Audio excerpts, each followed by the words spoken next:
أشهد أن لا إله إلا الله وحده لا شريك له وأشهد أن محمدا عبده ورسوله أما بعد فأعوذ بالله من الشيطان الرجيم بسم الله الرحمن الرحيم الحمد لله رب العالمين الرحمن الرحيم مالك يوم الدين إياك نعبد وإياك نستعين اهدنا الصراط المستقيم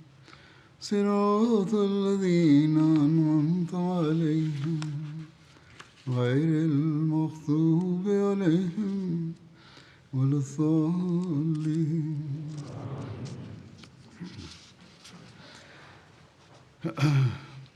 غزوہ موتا کے ذکر ہو رہا تھا.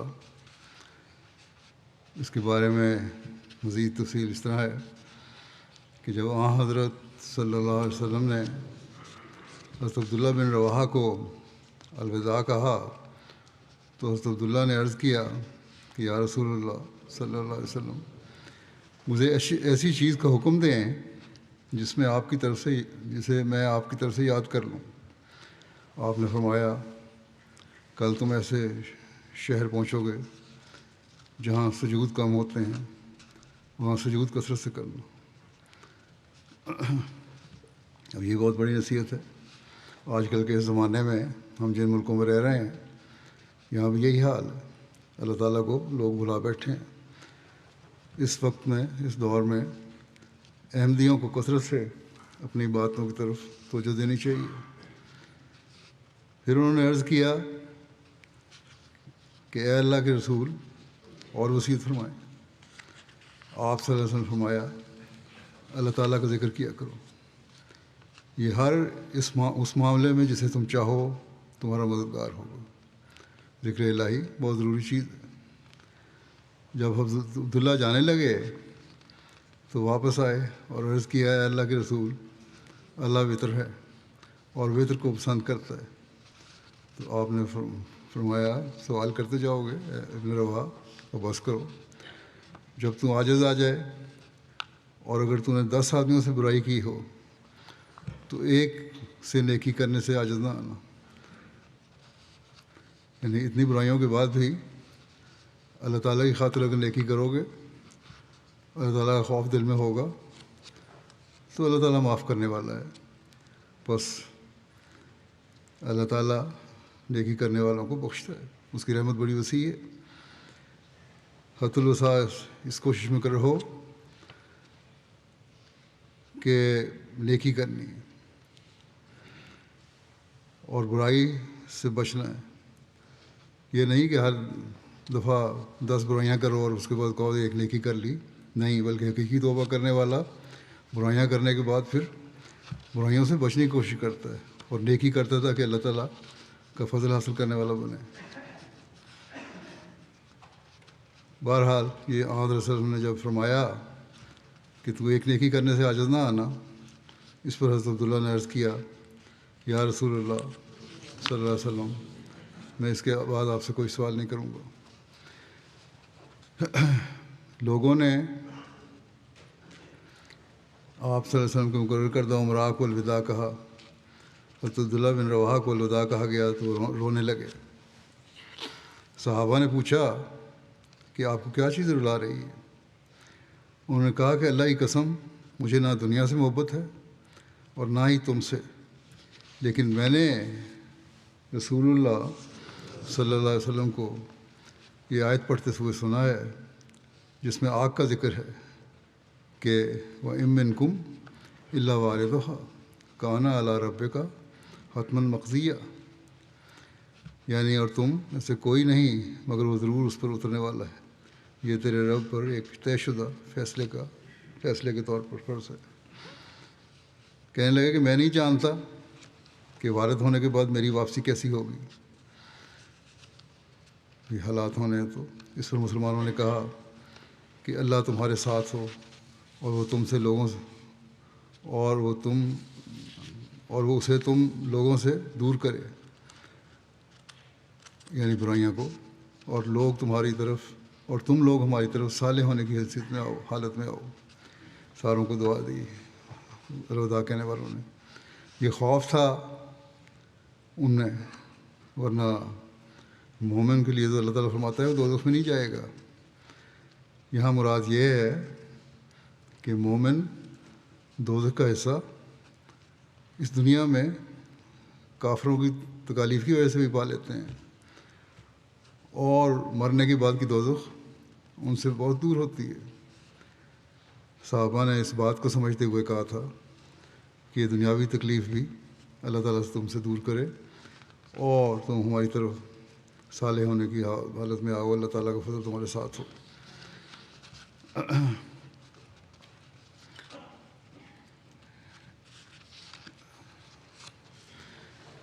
لکھا ہے کہ حضرت عبداللہ بن رواحہ نماز جمعہ کے بعد مدینہ سے گئے تھے. حضرت ابن عباس سے روایت ہے کہ حضرت صلی اللہ علیہ وسلم نے ایک مہم میں موتا کی طرف اصحاب کو بھیجا، جس میں حضرت عبداللہ بن رواحہ بھی شامل تھے. جمعے کا دن تھا. مہم میں شامل باقی اصحاب تو روانہ ہو گئے. عبداللہ بن رواحہ نے کہا کہ پیچھے رہ کر جمعے کی نماز رسول اللہ صلی اللہ علیہ وسلم کے ساتھ ادا کر کے میں ان سے جا ملوں گا. پھر جب وہ رسول اللہ صلی اللہ علیہ وسلم کے ہمراہ نماز پڑھ رہے تھے تو آپ نے انہیں دیکھ کر فرمایا، تجھے کس چیز نے اپنے ساتھیوں کے ساتھ روانہ ہونے سے روک دیا؟ انہوں نے عرض کیا کہ میری خواہش تھی کہ میں آپ کے ہمراہ نماز جمعہ ادا کروں، پھر ان سے جا ملوں. حضور صلی اللہ علیہ وسلم نے فرمایا کہ زمین میں جو کچھ ہے اگر تم وہ سب خرچ کر ڈالو تو جو لوگ مہم پر روانہ ہو گئے ہیں تم ان کے فضل کو نہیں پا سکتے. یعنی کہ جب میں نے مہم روانہ کر دی تو تمہارا فرض تھا کہ یہ نہ خطے کہ میں جمعہ پڑھ لوں، بلکہ فوراً روانہ ہو جانا چاہیے تھا. حضرت خالد بن ولید کا پہلی بار مسلمانوں کے ساتھ مل کر جنگ کرنے کا ذکر ملتا ہے. حضرت خالد بن ولید مشہور شاہ سوار تھے. وہ بھی اس لشکر کے ایک عام سپاہی تھے. رسول کریم صلی اللہ علیہ وسلم نے جب اس لشکر کو اکٹھا کیا تو حضرت خالد کو اسلام میں داخل ہوئے بھی 3 ماہ ہی ہوئے تھے. جب مسلمان مدینے سے کچھ دور پہنچے تو دشمن کو ان کی خبر ہو گئی اور وہ مقابلے کے لیے تیاری کرنے لگے. معلوم ہوتا ہے کہ منافقین مدینہ اور یہود نے مسلمانوں کے اکٹھا ہونے اور ان کے شام کی طرف مارچ کرنے کی خبر اڑا دی تھی، تاکہ یہ جو مقابلے میں تھے عیسائی وہ اپنا بچاؤ کا سامان کر لیں. شرحبیل بن عمر جزیرہ عرب سے ملک شام کے جنوبی علاقوں پر رومیوں کا گورنر تھا. اسے مدینے کے رومی جاسوسوں سے اس لشکر کے مارچ کرنے کی اطلاع ملی. اس نے رومیوں کو اطلاع دینے کے لیے آدمی بھیجا کہ مسلمان شام کی طرف مارچ کر رہے ہیں. پھر وہ رومیوں کے دوست قبائل سے شام کے جنوب میں فوج اکٹھی کرنے لگا. پھر خود اس نے اسی وقت اپنے بھائی کو اپنے بعض آدمیوں کے ہمراہ ہراول دستے کے طور پر بھیجا کہ وہ اس کے لیے اسلامی فوج کی خبریں معلوم کریں.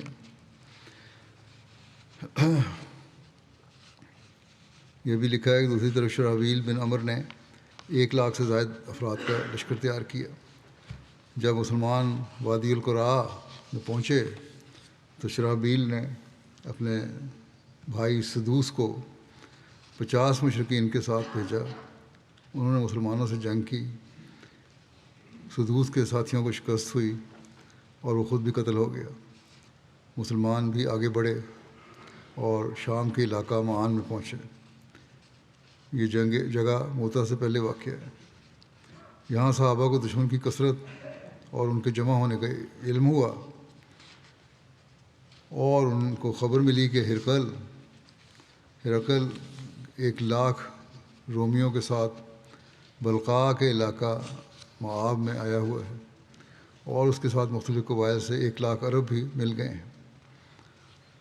علامہ زرقانی کہتے ہیں کہ ممکن ہے کہ یہ 1,00,000 کا لشکر وہی ہو جسے شرحبیل نے اکٹھا کیا تھا۔ مسلمانوں نے 2 راتیں معان میں قیام کیا اور وہ اس معاملے پہ غور و فکر کرتے رہے۔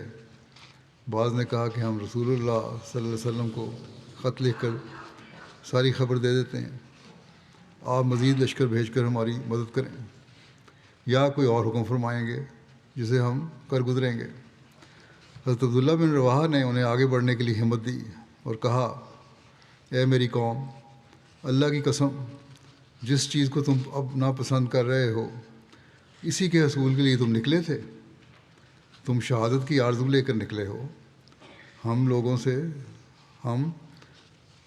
سے تعداد یا قوت سے جہاد نہیں کرتے۔ میں کہا کہ ہماری جو جہاد ہوتا ہے وہ تعداد کی وجہ سے نہیں ہوتا یا طاقت کی وجہ سے نہیں ہوتا، بلکہ اس دین حق کے ساتھ ان سے جہاد کرتے ہیں جس کے ساتھ رب تعالیٰ نے ہم کو عزت بخشی ہے۔ آگے بڑھو، تمہیں 2 بھلائیوں میں سے ایک نصیب ہوگی، غلبہ یا شہادت۔ یہ دونوں مقام برے نہیں ہیں۔ صحابہ کرام نے کہا، بخدا ابن رواحہ نے سچ کہا۔ صحابہ کرام آگے روانہ ہو گئے۔ جب تخوم البلقاء پہنچے تو انہیں ہرقل کے لشکر ملے جو اہل روم اور اہل عرب پر مشتمل تھے۔ یہ بستی بلقاء کی بستیوں میں سے ایک تھی جسے مشارف کہا جاتا تھا۔ دشمن قریب ہوا تو مسلمان اس بستی کی طرف ہٹ گئے جسے موتا کہا جاتا تھا۔ وہاں ہی یہ معرکہ حق و باطل زور پذیر ہوا۔ مسلمانوں نے مشرکین کے لیے تیاری کی۔ حضرت ابو ہریرہ اس جنگ میں شریک ہوئے تھے۔ وہ بیان کرتے ہیں کہ جب دشمن ہمارے قریب ہوا تو ہم نے اتنی کثیر تعداد، اتنی عمدہ تیاری، اسلحہ، گھوڑے، ریشم اور دبیاج اور سونا نہ دیکھا تھا، یہاں تک کہ میری آنکھیں چندھیا گئیں۔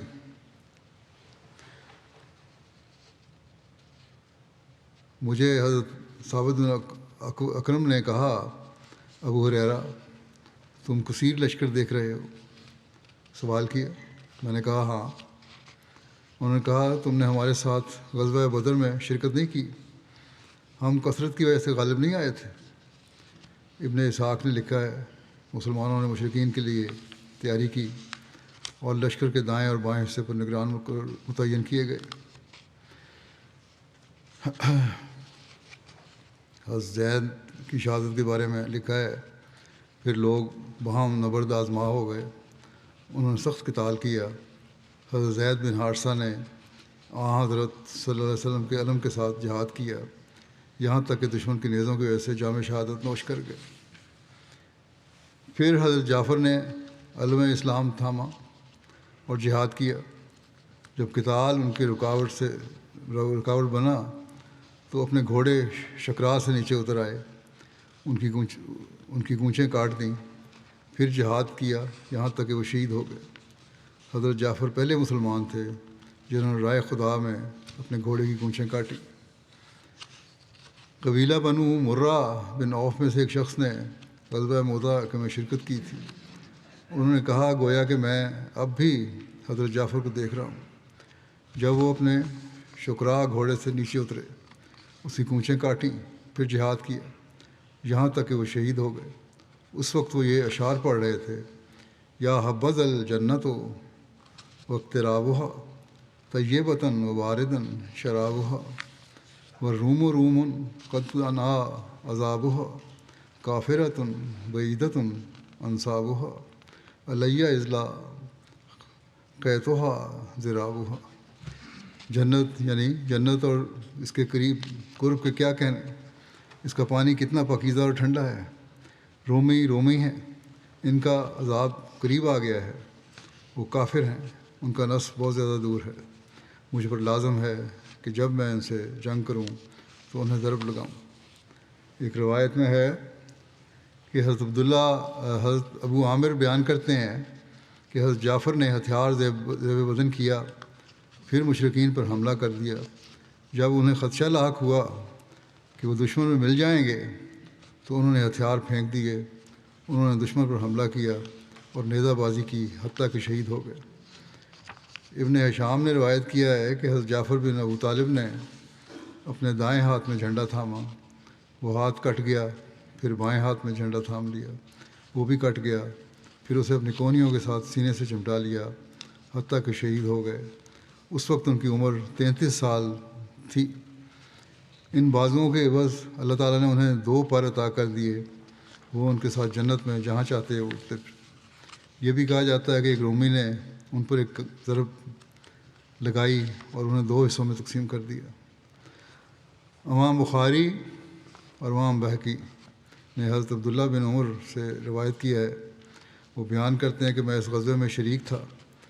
ہم نے حضرت جعفر کو تلاش کیا، ہم نے انہیں شہداء میں پایا، ہم نے دیکھا کہ ان کے جسم پر 60 سے زائد نیزوں اور تیروں کے زخم تھے۔ دوسری روایت میں ہے کہ میں نے ان کے جسم پر نیزے اور تلوار کے 50 زخم گنے، ان میں سے کوئی بھی زخم ان کی پیٹھ پر نہ تھا، سب سامنے تھے۔ جب حضرت جعفر شہید ہو گئے تو اسلام کا جھنڈا حضرت عبداللہ بن رواحہ نے تھام لیا تھا۔ وہ اپنے گھوڑے پر، لکھا ہے کہ وہ اپنے گھوڑے پر آگے بڑھے، پہلے بھی بیان ہو چکا ہے، نہ حضرت جعفر کے بارے میں بیان ہوا ہے۔ ان کے نفس میں تردد آیا، حضرت عبداللہ بن رواحہ حضرت جعفر کے بعد کمانڈر بنے، ان کے نفس میں تردد آیا، تھوڑا سا شک پیدا ہوا، خوف پیدا ہوا، تو انہوں نے یہ اشعار پڑھے، ان کا ترجمہ یہ ہے کہ اے نفس، میں نے قسم اٹھائی ہے کہ ضرور میدان جنگ میں اترے گا، خوشی سے اترے گا یا تجھے مجبور کیا جائے گا۔ اگر لوگ اکٹھے ہو جائیں اور کمانیں کس لیں تو کیا ہے کہ میں دیکھتا ہوں تجھے کہ تو جنت کو پسند نہیں کر رہا، بڑا شک پڑ رہا ہے تجھے۔ پھر شعروں میں انہوں نے کہا کہ طویل مدت سے تو اس پر مطمئن تھا، تو ایک پرانے مشکیزے سے ٹپکنے والا ایک قطرہ ہے۔ بہرحال یہ پڑھنے کے بعد وہ اپنے گھوڑے سے نیچے اترے تو حضرت ابن عمر ایک ہڈی والا گوشت لے کر آئے اور انہوں نے کہا اس سے اپنی کمر مضبوط کر لیں، ذرا تھوڑی سی طاقت پیدا ہو جائے۔ گوشت کھانے سے بھنا ہوا تھا۔ ان ایام میں آپ کو مشکل حالات کا سامنا کرنا پڑا ہے۔ ان ایام میں انہوں نے وہ ہڈی والا گوشت لیا، اس سے کچھ حصہ توڑا، پھر لوگوں میں ایک جانب ٹکراؤ کی آواز سنی کہ جنگ شروع ہو چکی ہے اور تلواریں چل رہی ہیں۔ اپنے نفس سے انہوں نے کہا کہ تو ابھی بھی دنیا میں ہے۔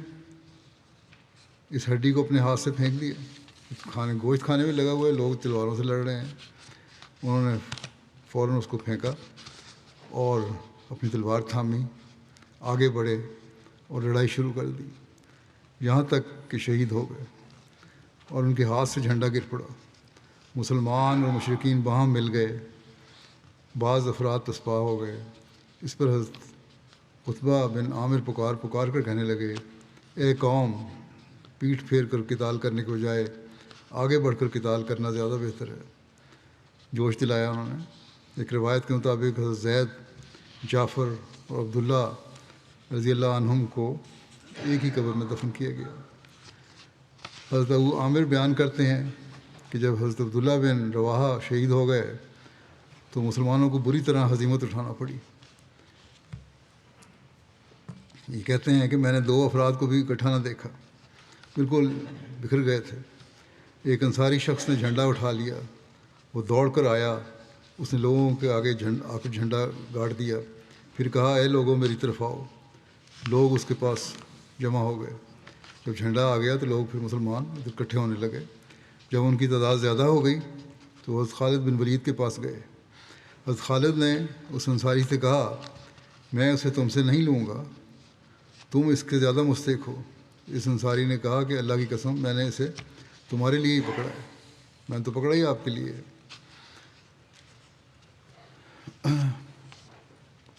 بہرحال حضرت خالد کی امارت، مشرکین کو شکست اور اللہ تعالیٰ کے رسول اللہ صلی اللہ علیہ وسلم کو فتح کا علم دینا، اس بارے کی تفصیل بھی بیان ہوئی ہے۔ لکھا ہے کہ حضرت ابو یسر انصاری بیان کرتے ہیں کہ جب حضرت عبداللہ بن رواحہ شہید ہو گئے تو میں نے اسلام کا جھنڈا حضرت ثابت بن اکرم کو دیا۔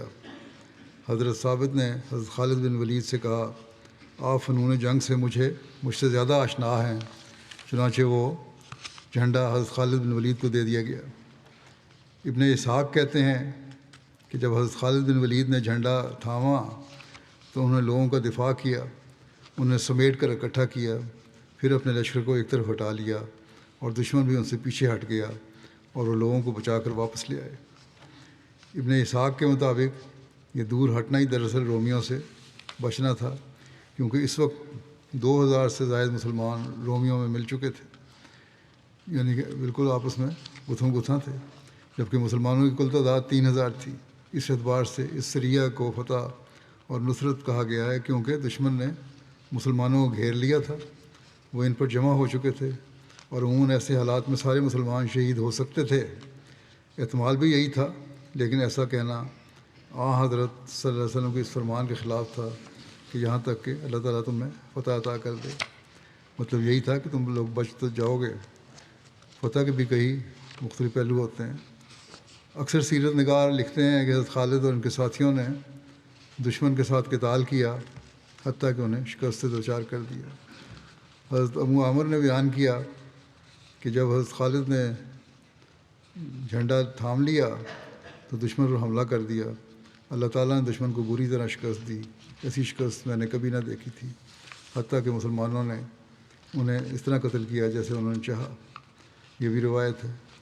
اور ایک روایت یہ بھی ہے حضرت خالد کی حکمت عملی کے بارے میں، جنگی حکمت عملی کے بارے میں لکھا ہے کہ حضرت خالد نے موتا میں فوج کی دوبارہ تنظیم کی اور شاہ سواروں کو ایک دستہ منتخب کیا اور انہیں حکم دیا کہ وہ رازداری سے راتوں رات جنوب میں جزیرہ عرب کی جانب اسلامی فوج کے پیچھے ایسی جگہ پڑاؤ کریں جہاں رومی نہ دیکھ سکیں۔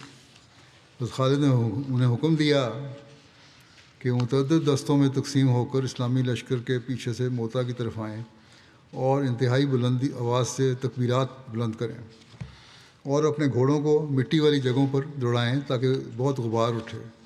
ان باتوں سے حضرت خالد کا مقصد یہ تھا کہ دشمن یہ سمجھے کہ مسلمانوں کی مدد کے لیے مزید کمک آ گئی ہے۔ حضرت ابن عمر بیان کرتے ہیں کہ حضرت خالد نے لشکر کو اثر نو منظم کرتے ہوئے لشکر کے اگلے حصے کو پیچھے اور پچھلے حصے کو آگے کر دیا اور اس طرح دائیں حصے کو بائیں اور بائیں حصے کو دائیں کر دیا۔ دشمن یہ دیکھ کر تعجب میں پڑ گیا، انہوں نے سمجھا کہ شاید مسلمانوں کو مدد مل گئی ہے۔ مختلف لوگ سامنے آ گئے، وہ مرعوب ہو گئے، انہیں شکست ہو گئی۔ حضرت انس سے مروی ہے کہ نبی کریم صلی اللہ علیہ وسلم نے حضرت زید اور حضرت جعفر اور حضرت ابن رواحہ کے شہید ہونے کا لوگوں کو بتایا، اس سے پہلے کہ لوگوں کے پاس ان کی کوئی خبر آتی۔ آپ نے فرمایا زید نے جھنڈا لیا اور وہ شہید ہو گئے، پھر جعفر نے لیا، وہ بھی شہید ہو گئے، پھر ابن رواحہ نے لیا، وہ بھی شہید ہو گئے، اور آپ کی آنکھیں آنسو بہا رہی تھیں۔ فرمایا یہاں تک کہ جھنڈا اللہ کی تلواروں میں سے ایک تلوار نے لیا، یہاں تک کہ اللہ نے ان کو فتح دے دی۔ بخاری کی روایت ہے یہ۔ حضرت ابو قتادہ بیان کرتے ہیں کہ پھر حضرت صلی اللہ علیہ وسلم نے اپنی انگلی مبارک بلند فرمائی اور فرمایا اے اللہ، یہ تیری تلواروں میں سے ایک تلوار ہے، تو اس کی مدد فرما۔ اس روز سے حضرت خالد بن ولید کو سیف اللہ کہا جانے لگا، یعنی اللہ کی تلوار۔ ایک روایت کے مطابق یہ جنگ 7 روز تک جاری رہی۔ حضرت مسلم موعود رضی اللہ عنہ نے بھی اس کے بارے میں بیان فرمایا کہ یہ پہلا لشکر تھا جو اسلام کی طرف سے عیسائیت کے مقابلے کے لیے نکلا۔ جب یہ لشکر شام کی سرحد پر پہنچا تو اسے معلوم ہوا کہ کیسر بھی اس طرف آیا ہوا ہے اور 1 لاکھ رومی سپاہی اس کے ساتھ ہیں، اور 1 لاکھ کے قریب عرب کے عیسائی قبائل کے سپاہی بھی اس کے ساتھ ہیں۔ اس پر مسلمانوں نے چاہا کہ وہ راستہ میں ڈیرا ڈال دیں اور رسول اللہ صلی اللہ علیہ وسلم کو اطلاع دیں تاکہ اگر آپ نے کوئی اور مدد بھیجنی ہو تو بھیج دیں، اور اگر کوئی حکم دینا ہو تو اسے اطلاع دے دیں۔ جب یہ مشورہ ہو رہا تھا تو عبداللہ بن رواحہ جوش سے کھڑے ہوئے اور کہا اے قوم، تم اپنے گھروں سے خدا کے راستے میں شہید ہونے کے لیے نکلے تھے، اور جس چیز کے لیے تم نکلے تھے اب اس سے تم گھبرا رہے ہو، اور ہم لوگوں سے، پھر انہوں نے کہا کہ ہم لوگوں سے اپنی تعداد اور اپنی قوت اور اپنی کثرت کی وجہ سے تو لڑائیاں نہیں کرتے رہے، ہم تو اس دین کی مدد کے لیے دشمنوں سے لڑتے رہے ہیں جو خدا تعالیٰ نے اپنے فضل سے ہمارے لیے نازل کیا ہے۔ اگر دشمن زیادہ ہے تو ہوا کرے، آخر دو نیکیوں میں سے ہم کو ایک ضرور ملے گی، یا ہم غالب آ جائیں گے یا ہم خدا کی راہ میں شہید ہو جائیں گے۔ لوگوں نے ان کی یہ بات سن کر کہا ابن رواحہ بالکل سچ کہتے ہیں، اور فوراً کچھ کا حکم دے دیا گیا۔ جب وہ آگے بڑھے تو رومی لشکر انہیں اپنی طرف سے بڑھتا ہوا نظر آیا، تو مسلمانوں نے موتا کے مقام پر اپنی فوج کی صف بندی کر لی اور لڑائی شروع ہو گئی۔ تھوڑی دیر میں زید بن حارثہ جو مسلمانوں کے کمانڈر تھے مارے گئے۔ تب اسلامی فوج کا جھنڈا جعفر بن ابی طالب رسول کریم صلی اللہ علیہ وسلم کے چچا زاد بھائی تھے، انہوں نے اپنے ہاتھ میں لے لیا اور فوج کی کمان سنبھال لی۔ جب انہوں نے دیکھا کہ دشمن کی فوج کا ریلا بڑھتا چلا آ رہا ہے اور مسلمان اپنی تعداد کی قلت کی وجہ سے ان کے دباؤ کو برداشت نہیں کر سکتے، تو آپ جوش سے گھوڑے سے کود پڑے اور اپنے گھوڑے کی ٹانگیں کاٹ لیں۔ اس کے معنی یہ تھے کہ کم سے کم میں تو اس میدان سے بھاگنے کے لیے تیار نہیں ہوں، میں موت کو پسند کروں گا مگر بھاگنے کو پسند نہیں کروں گا۔ یہ ایک عربی رواج تھا، وہ گھوڑے کی ٹانگیں اس لیے کاٹ دیتے تھے تاکہ وہ بغیر سوار کے ادھر ادھر بھاگ کر لشکر میں تباہی نہ پہنچائے، گھوڑا بھی تباہی نہ پہنچائے، اس لیے صرف اترتا نہیں تھا بلکہ اس کی ٹانگیں کاٹ دیتے تھے۔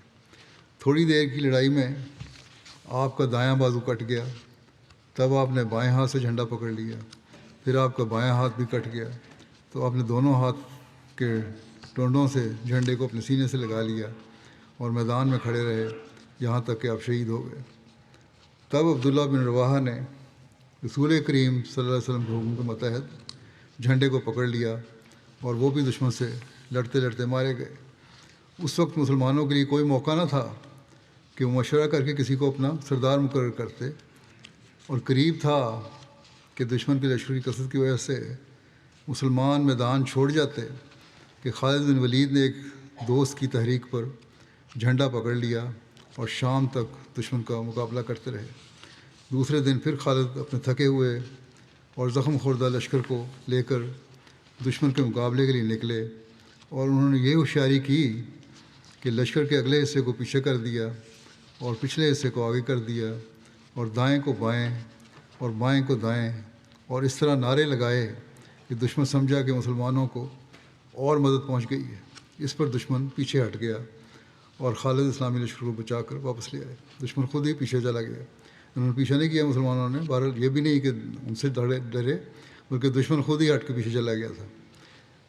رسول کریم صلی اللہ علیہ وسلم کو اللہ تعالیٰ نے اس واقعے کی خبر اسی دن وحی کے ذریعے سے دے دی، اور آپ نے اعلان کر کے سب مسلمانوں کو مسجد میں جمع کیا۔ جب آپ ممبر پر چڑھے تو آپ کی آنکھوں سے آنسو بہہ رہے تھے۔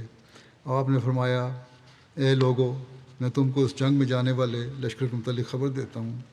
وہ لشکر یہاں سے جا کر دشمن کے مقابل کھڑا ہوا، اور لڑائی شروع ہونے پر پہلے زید مارے گئے، پھر تم لوگ زید کے لیے دعا کرو، آپ نے فرمایا۔ پھر جھنڈا جعفر نے لے لیا اور دشمن پر حملہ کیا یہاں تک کہ وہ بھی شہید ہو گئے، بس تم ان کے لیے بھی دعا کرو۔ پھر جھنڈا عبداللہ بن رواحہ نے لیا اور خوب دلیری سے لشکر کو لڑایا، مگر آخر وہ بھی شہید ہو گئے، بس تم ان کے لیے بھی دعا کرو۔ پھر جھنڈا خالد بن ولید نے لیا، اس کو میں نے کمانڈر مقرر نہیں کیا تھا، مگر اس نے خود ہی اپنے آپ کمانڈر مقرر کر لیا، لیکن وہ خدا تعالیٰ کی تلواروں میں سے ایک تلوار ہے۔ تفصیل اس کی لکھی کہ کس طرح ہوا ایک دوست کی تحریک پر۔ بس وہ خدا تعالیٰ کی مدد سے اسلامی لشکر کو بحفاظت اپنے واپس لے آئے۔ آپ کی اس تقریر کی وجہ سے خالد کا نام مسلمانوں میں سیف اللہ یعنی خدا کی تلوار مشہور ہو گیا۔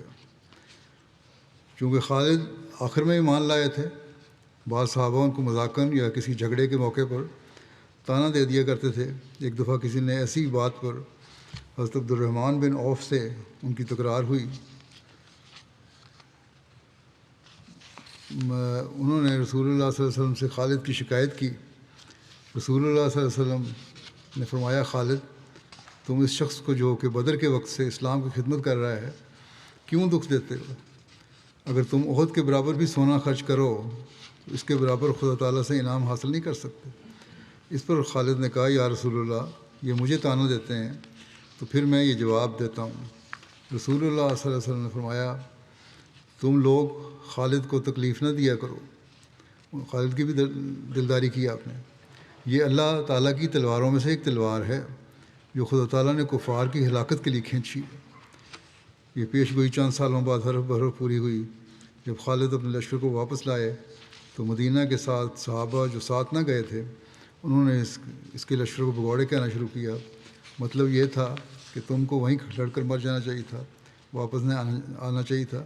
مگر رسول اللہ صلی اللہ علیہ وسلم نے فرمایا یہ بھگوڑے نہیں بار بار لوٹ کر دشمن پر حملہ کرنے والے سپاہی ہیں. اس طرح آپ نے ان آئندہ جنگوں کی پیش گوئی فرمائی جو مسلمانوں کو شام کے ساتھ پیش آنے والی تھی. اور پھر خالد بن ولید نے اپنے جوہر بھی دکھائے. جھنڈے کے ادب و احترام کا ذکر کرتے ہوئے حضرت مسلم موعود نے ایک موقع پر فرمایا کہ قوموں میں جھنڈے کا بڑا ادب اور احترام کیا جاتا ہے. بعض دفعہ دشمن سے اس کو جھنڈا چھیننے کے لیے بڑی بڑی قربانی کی جاتی ہے اور بعض دفعہ اپنا جھنڈا بچانے کے لیے بڑی بڑی قربانیاں کی جاتی ہیں. اور یہ شرک نہیں ہوتا بلکہ جیسے باپ کے سامنے اس کے بیٹے کا اوپر بیٹھنا سب لوگ ناجائز سمجھتے ہیں اس لیے کہ اس طرح تمثیلی زبان میں باپ کی ہتک ہوتی ہے. اسی طرح تمثیلی زبان میں چونکہ قوم کا جھنڈا چھیننے جانے کے معنی اس کی عزت و آبرو کے خاک میں مل جانے کے ہیں, اس لیے قومیں اپنی جانیں قربان کر دیتی ہیں مگر یہ برداشت نہیں کر سکتی کہ ان کا جھنڈا دشمن کے قبضے میں چلا جائے.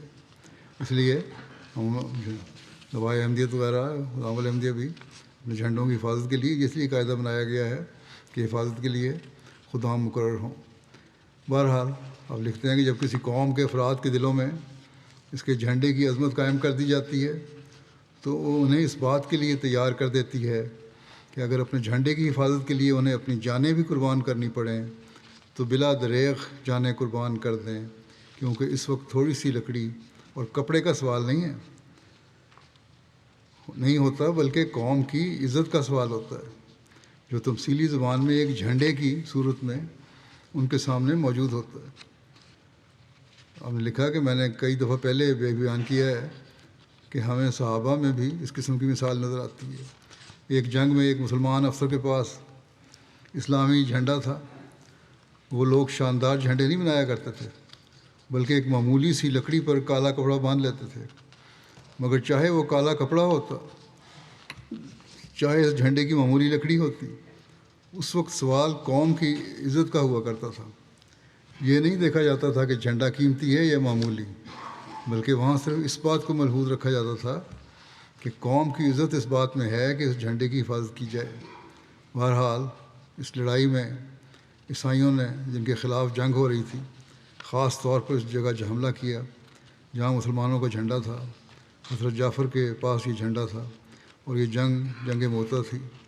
انہوں نے جب حملہ کیا تو حضرت جعفر کا ایک ہاتھ کٹ گیا. انہوں نے جھٹ اپنے جھنڈے کو دوسرے ہاتھ میں پکڑ لیا. جب دشمن نے دیکھا کہ جھنڈا پھر نیچا ہو گیا تو اس نے دوبارہ حملہ کر دیا. نتیجہ یہ ہوا کہ ان کا دوسرا ہاتھ بھی کٹ گیا جس میں انہوں نے جھنڈا تھاما ہوا تھا. انہوں نے فوراً جھنڈے کو دونوں لاتوں سے پکڑ لیا. یہ بھی روایت میں آتا ہے. چونکہ لاتوں سے زیادہ دیر تک جھنڈا پکڑا نہیں جا سکتا تھا اس لیے انہوں نے زور سے آواز دی کہ کوئی مسلمان آگے آئے اور اس جھنڈے کو پکڑے. اور انہوں نے کہا مسلمانوں دیکھنا اسلام کا جھنڈا نیچا نہ ہو. اب تھا وہ کپڑے کا یہ معمولی لکڑی کا جھنڈا, مگر اس کا نام انہوں نے اسلام کا جھنڈا رکھا کہ گو ہے تو وہ لکڑی کا, ہے تو وہ معمولی سے کپڑے کا, مگر بہرحال اسلام کا جھنڈا ہے, اس لیے اس کی حفاظت ضروری ہے. چنانچہ ایک اور افسر نے آگے بڑھ کر اس جھنڈے کو پکڑ لیا. میرا خیال ہے اپنا خیال ظاہر کر رہے ہیں خالد بن ولید تھے. خالد بن ولید نہیں تھے, ایک دوسرے صحابی نے پکڑا تھا جیسا بیان ہوا ہے, اور پھر وہ خالد بن ولید کو دیا گیا تھا. خالد بن ولید نے جنہوں نے وہ جھگڑا پکڑا. تو دیکھو ایک کپڑے کی چیز ہے معمولی لکڑی کی چیز ہے، اور اسلام کے نزدیک اس کپڑے یا لکڑی کو کوئی خاص اہمیت حاصل نہیں، مگر جس حد تک قومی اعزاز کا سوال ہے اسلام اس سے منع نہیں کرتا۔ انہوں نے کہا یہ اسلام کا جھنڈا ہے، دیکھنا یہ گرنے نہ پائے۔ اور رسول کریم صلی اللہ علیہ وسلم نے بھی ان کی اس بات کو ناپسند نہیں کیا، بلکہ بعض دفعہ خود رسول کریم صلی اللہ علیہ وسلم ایسی چیزوں کی عظمت قائم کرنے کے لیے فرما دیا کرتے تھے کہ جھنڈا کون شخص لے گا۔ چنانچہ بعض لڑائیوں میں آپ نے فرمایا کہ میں جھنڈا اس شخص کے ہاتھ میں دوں گا جو اس کی عزت کو قائم کرے گا، اور صحابہ ایک دوسرے سے بڑھ کر اس جھنڈے کو حاصل کرنے کی کوشش کرتے تھے۔ یہ بیان بہرحال ابھی ہو رہا ہے، جاری رہے گا۔ دنیا کے عمومی حالات کے لیے دعائیں جاری رکھیں، میں کہتا رہتا ہوں، خاص طور پر آج کل پاکستان اور ہندوستان کے جو حالات ہیں اس کے لیے دعا کریں۔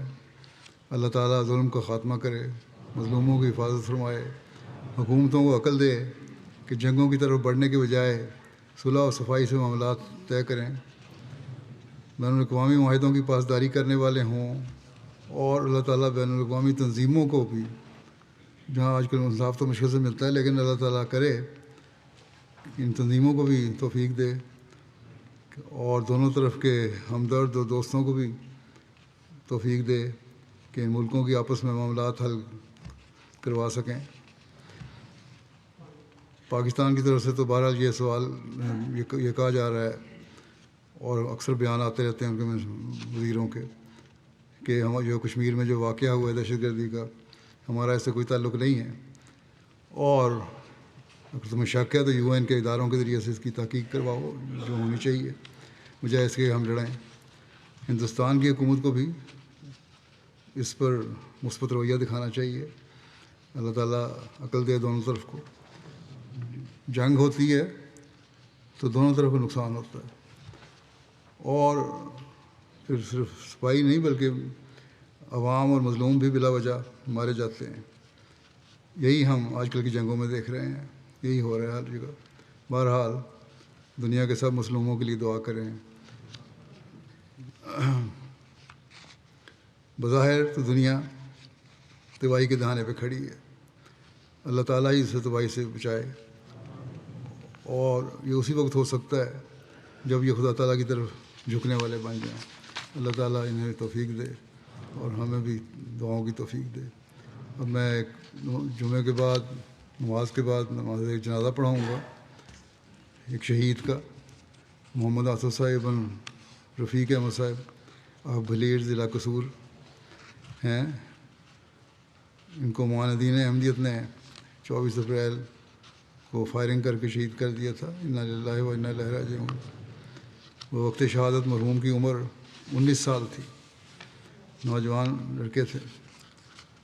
تفصیلات کے مطابق وقوع کے روز رات تقریباً 11:15 بجے محمد آصف صاحب اپنے ایک احمدی ہمسائے اسنان احمد صاحب کے ہمراہ موٹر سائیکل پر گاؤں سے باہر ایک دکان سے بعض گھریلو ضروریات کی اشیاء خریدنے گئے۔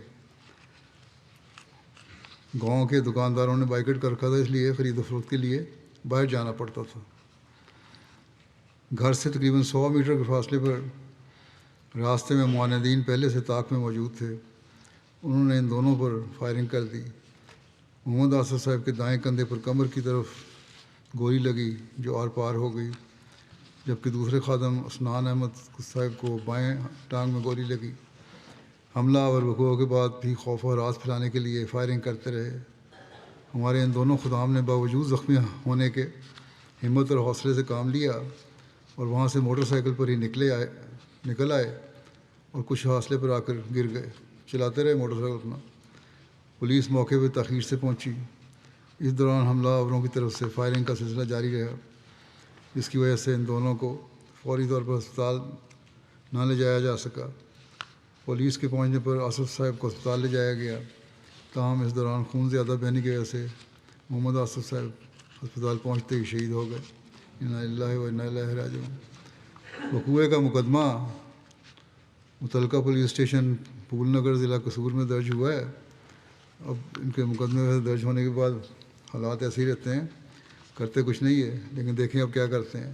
3 افراد کی گرفتاری عمل میں آئی ہے، جبکہ اسنان احمد صاحب جن کے پاؤں میں گولی لگی تھی وہ ابتدائی طبی امداد کے بعد اللہ تعالیٰ کے فضل سے وہ بہتر ہیں۔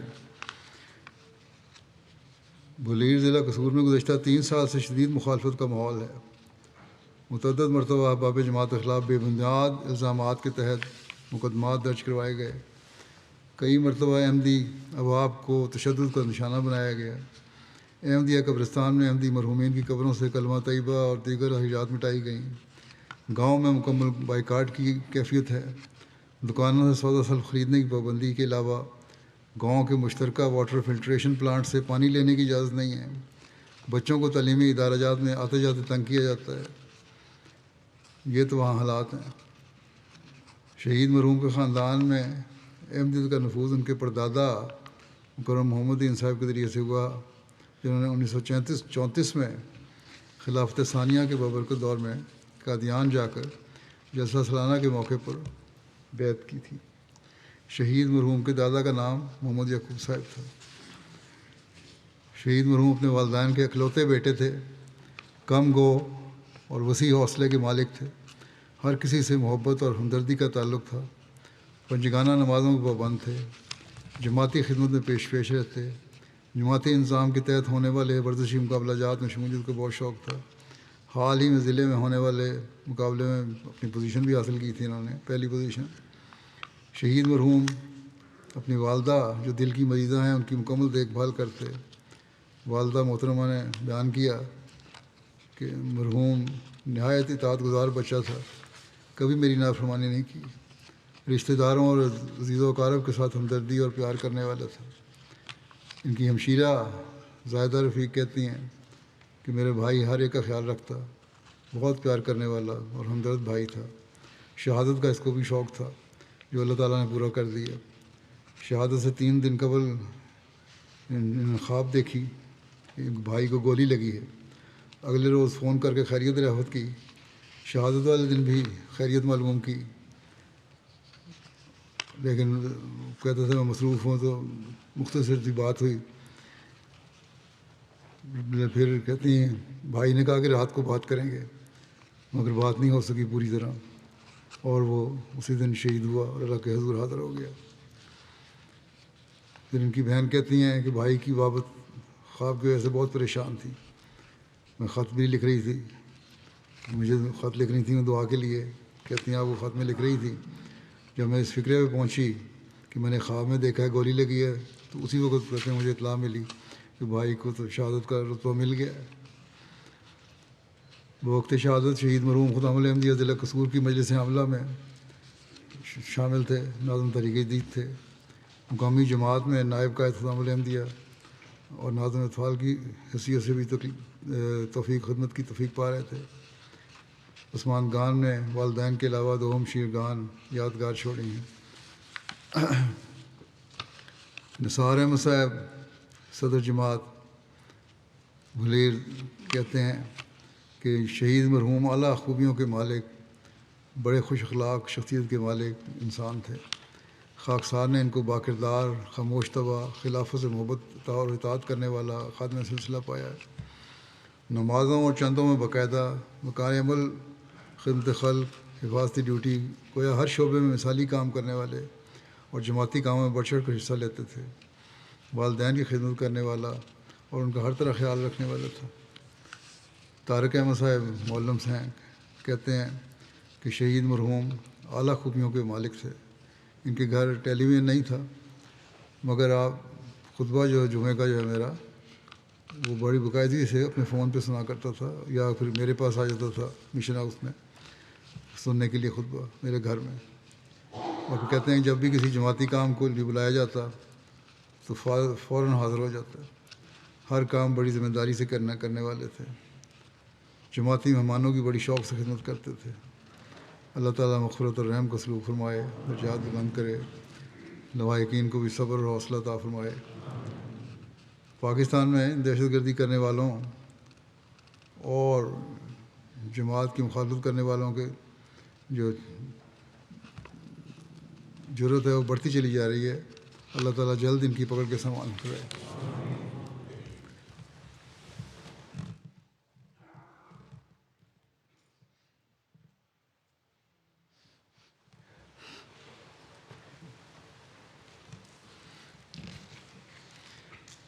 الحمد لله نحمده ونستعينه ونستغفره ونؤمن به ونتوكل عليه ونعوذ بالله من شرور أنفسنا ومن سيئات أعمالنا من يهده الله فلا مضل له ومن يضلل فلا هادي له ونشهد أن لا إله إلا الله ونشهد أن محمدا عبده ورسوله عباد الله رحمكم الله إن الله يأمر بالعدل والإحسان وإيتاء ذي القربى وينهى عن الفحشاء والمنكر والبغي يعظكم لعلكم تذكرون اذكروا الله يذكركم وادعوه يستجب لكم ولذكر الله أكبر